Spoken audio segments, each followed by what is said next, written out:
நம்மளுடைய விஷன் என்னன்னு சொன்னோம். இப்ப அதனுடைய கண்டினியூஷனா சில விஷயங்கள் இங்க நான் சொல்லணும்னு ஆசைப்படுறேன். உறுதியா சொல்றேன், சத்தியமா சொல்றேன். பெண்கள், பெண் குழந்தைகள், ஆண் குழந்தைகள் பாதுகாப்பு நம்ம ஆட்சியில நம்பர் 1 இருக்கும். சட்டம் ஒழுங்கு ரொம்ப ரொம்ப ஸ்ட்ரிக்டா இருக்கும். அரசு பள்ளிக்கூடங்களும் கல்லூரிகளும் முதல் தரமா இருக்கும். போட்டி தேர்வுகளுக்குன்னு லட்சங்களை கொட்டி தனி கோச்சிங் சென்டர் போய் படிக்க அவசியமே இருக்காது. கவர்மெண்ட் ஸ்கூல், காலேஜ் சிலபஸே போட்டி தேர்வுகளை ஈஸியா சந்திக்கிற வகையில் அந்த ஸ்டாண்டர்டுக்கு ஏத்த மாதிரி அமைக்கப்படும். உயர்நிலை பள்ளி பாடத்திட்டங்களிலேயே அடிப்படை அரசியல் சாசன சட்டம் சேர்க்கப்படும். மாநில மற்றும் ஒன்றிய அரசு அலுவலகங்கள், வங்கிகளின் செயல்பாடுகள் மற்றும் அவற்றை அணுகும் முறை குறித்து மாணவர்களுக்கு தெளிவான புரிதலை ஏற்படுத்தும் வகையில் தேர்வுகள் அற்ற செயல்முறை பாடமாக கற்பிக்கப்படும். இந்தியா முழுக்க உள்ள ஒன்றிய அரசு சார்ந்த கல்வி நிலையங்கள் மற்றும் அதன் சேர்க்கை அட்மிஷன் குறித்து புரிதலும் தெளிவும் மாணவர்களுக்கு உருவாக்கப்படும். அனைத்து அரசு பள்ளிகளிலும் பெண் குழந்தைகளுக்கு சுத்தமான, சுகாதாரமான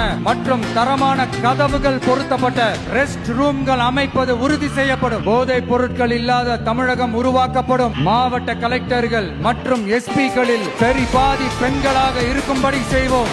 மலை கிராமங்களில் அரசு ஆரம்ப சுகாதார நிலையங்கள் பிரசவம் பார்க்கும் வசதியுடன் அமைக்கப்படும். பஸ் போக்குவரத்து இல்லாத கிராமங்கள் மற்றும் மலை கிராமங்களே இல்லை என்ற நிலை உருவாக்கப்படும். ஏற்கனவே அமைப்பு சாரா தொழிலாளர்கள் அமைப்பு இருந்தாலும் ஆட்டோ, டாக்ஸி மற்றும் லாரி டிரைவர்களுக்கென அவர்களின் நலன்களுக்காகவும் குடும்ப நலன்களுக்காகவும் தனியாக நல வாரியம் அமைக்கப்படும். தென் தமிழகம் உட்பட தமிழகத்தின் தேவையான பகுதிகளில் தொழிற்சாலைகள் அமைக்கவும் தொழில் வளம் பெருக்கவும் தனி கவனம் செலுத்தப்படும். விவசாயிகள், மீனவர்கள் மற்றும் நெசவாளர்களின் கருத்துக்களை அறிந்து அவர்களுக்கான திட்டங்கள் காலத்தின் தேவைக்கேற்ப உருவாக்கப்படும்.